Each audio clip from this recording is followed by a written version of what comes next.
Hello and welcome to the Deception Tips podcast, where you will learn amazing cues to detect deceit that will help you read people like never before. I'm your host, Spencer Kaufman. Let's get started. Welcome to episode 55 of the Deception Tips podcast, where you are learning how to read people and detect deceit so that you will be able to know whether or not someone is lying to you. I hope you're taking advantage of the Deception Tips videos as well, so you can get a little bit more of a tidbit on exactly what is happening in each of these tips. Now, last time we talked about a sign of deception that is with breathing, and it is how liars or people who are nervous or when people lie, because when they lie, remember, they are under a lot of stress and tension, therefore they express different symptoms or signs based on that stress and tension. So, for example, stress sometimes leads to things like bouncing the legs or wringing the hands. We've talked about those. Massaging, remember the back of the neck, rubbing out that tension or easing and massaging it away. Something like massaging the fleshy part of the hand between the thumb and index finger. Wringing hands, I've mentioned that one. It's different things like that people can do to release that stress and tension. Those are all outward signs of that. They're symptoms of the root cause, which is stress or tension. Now, the real question is, what is causing that stress and tension? That's what you need to determine. It could be that the person is lying because when they lie, they're under stress and tension for numerous reasons. Remember, they feel like they're doing something wrong. Their moral compass tells them otherwise. They have a conscience. Remember the battle between the conscious mind and the unconscious mind? There are numerous reasons why this stress and tension happens when people lie. But when someone is stressed, that doesn't mean that they are always lying. You can be stressed for any number of reasons. Maybe you have to take a big exam and you're stressed out about it. Maybe you have a big work meeting coming up and you're stressed. Maybe you have a job interview.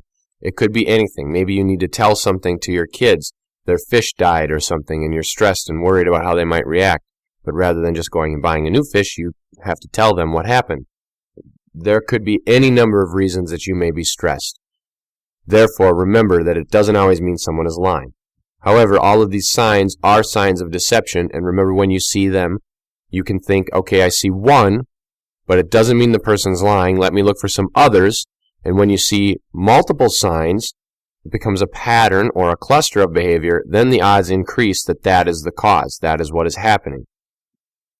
So last time we talked about breathing rapidly, how a liar can breathe rapidly, taking a series of shallow breaths, then followed by a deep, long breath, almost like a sigh of relief after telling the lie or after getting it out or after seeing that the target is starting to believe the lie. Something like that. They are in relief. It is like an moment of relaxation. Remember one thing, though, that these shallow breaths, it's almost like hyperventilating. That could be somebody hyperventilating. It could also be a sign of attraction. However, the breathing with attraction is a little bit different than the breathing in stress or tension involved in telling a lie. The attraction breathing is a little slower, a little more shallower, and it's more with the mouth. The lying breathing or the rapid breathing there could be the mouth, the nose. It's more of a hyperventilating, panting type of a breathing. So that is that. Today, we have a new sign that is a grooming gesture.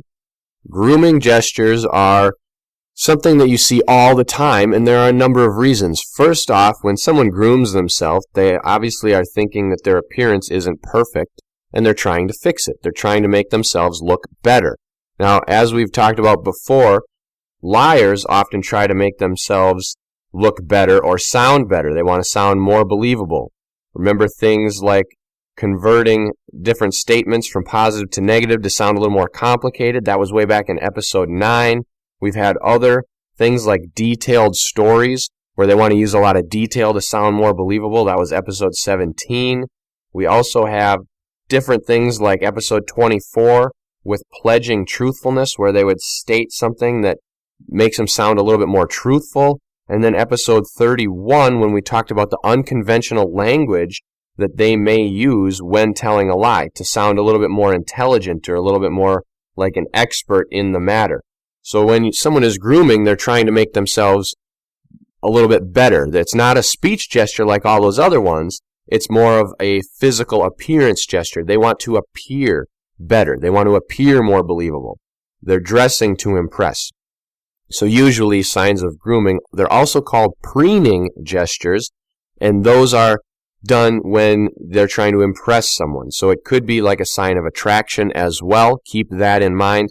However, it is common in deception. So here it is, deception tip number 55. Behaviors such as nail biting, cuticle picking, or other hand grooming gestures are indicative of tension and possibly deception. Here it is again, deception tip 55. Behaviors such as nail biting, cuticle picking, or other hand grooming gestures are indicative of tension and possibly deception. So real quick, let me dissect this a little bit. We've got 3 different behaviors mentioned. So nail biting, cuticle picking, or other hand grooming gestures. So the point with this deception tip is that it is happening on the hands. It's something with the hands. Just like we had the wringing of hands in episode 51 and massaging the hands in episode 52. So this is grooming the hands. Now, these gestures are indicative of tension, which is not always deception. It says, and possibly deception. So keep that in mind as well. It is possibly deception. And I'm going to continue diving into this, getting deeper into this tip and what it looks like coming up right after this. Are you loving this podcast? If so, consider writing a review on iTunes, Google, or wherever you're listening. Reviews help others find this podcast so they can learn how to spot lies as well. Welcome back to Deception Tip 55, where we are talking about gestures on the hands. We've talked about these a few times in previous podcast episodes. I hope that if you don't remember them, that you go back and take a listen to them, get refreshed. If you don't feel like spending 15 minutes listening to it, then check out the tips on the Deception Tip blog so you can just read it real quick. You could check it out in the Deception Tip ebook or the Deception Tips revised and expanded edition of the book. And also, you can check it out on YouTube on the Body Language YouTube channel. So you have a lot of options to refresh your memory on all of those past episodes that I've mentioned in this episode. So do that. Stay sharp. Continue learning those signs. Make it a daily habit, a force of nature. Make it something you do all the time so that you will know when someone is lying to you. It's super important.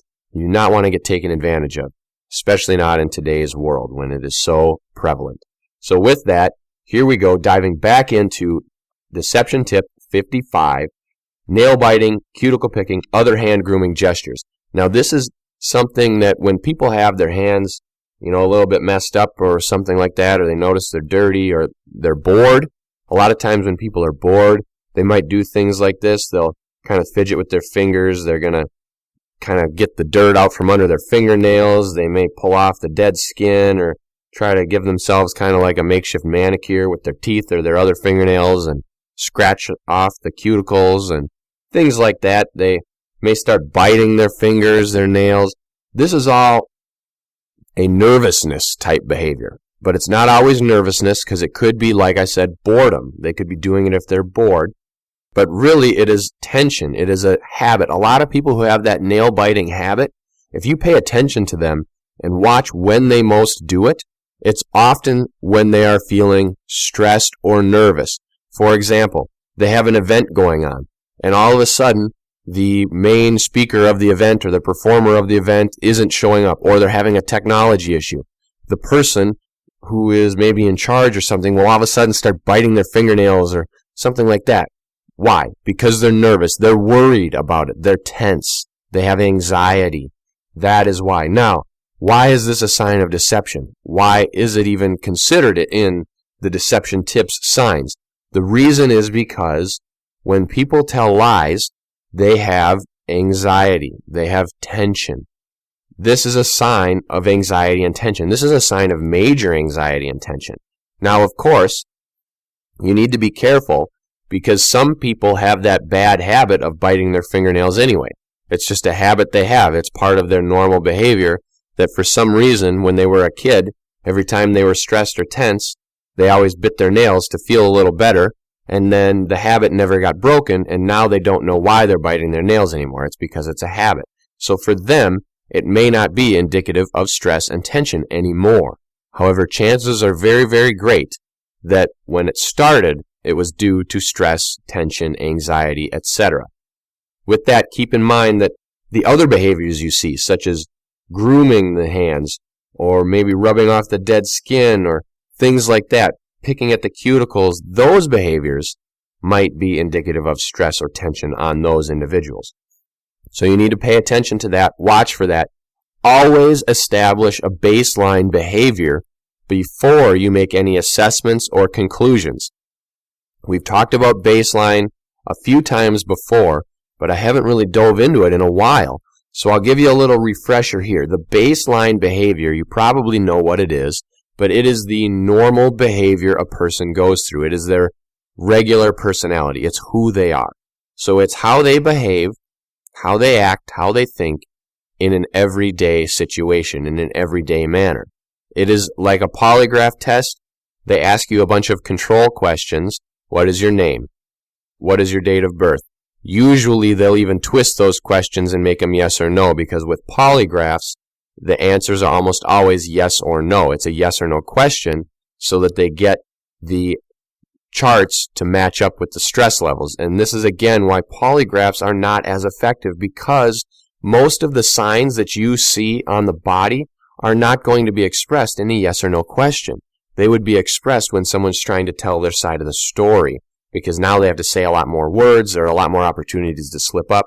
So if you are ever trying to detect deception, keep that in mind and fight to learn these signs and try to have them give you more than yes or no answers, because you're going to be a lot better off. But anyway, in a polygraph, they ask you control questions. Is your name such and such? Were you born in this month? Do you work at this place? And these control questions work to establish a baseline, so that way they know how to compare it.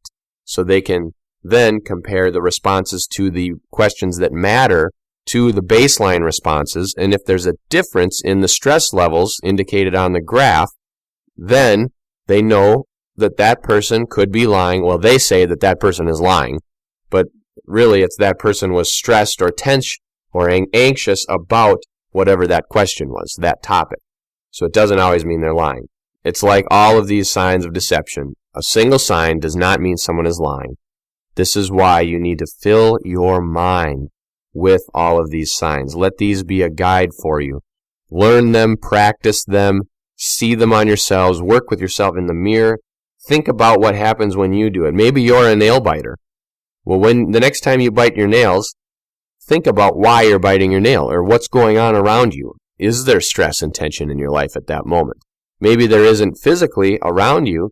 Maybe you were thinking of something that's causing you stress or anxiety.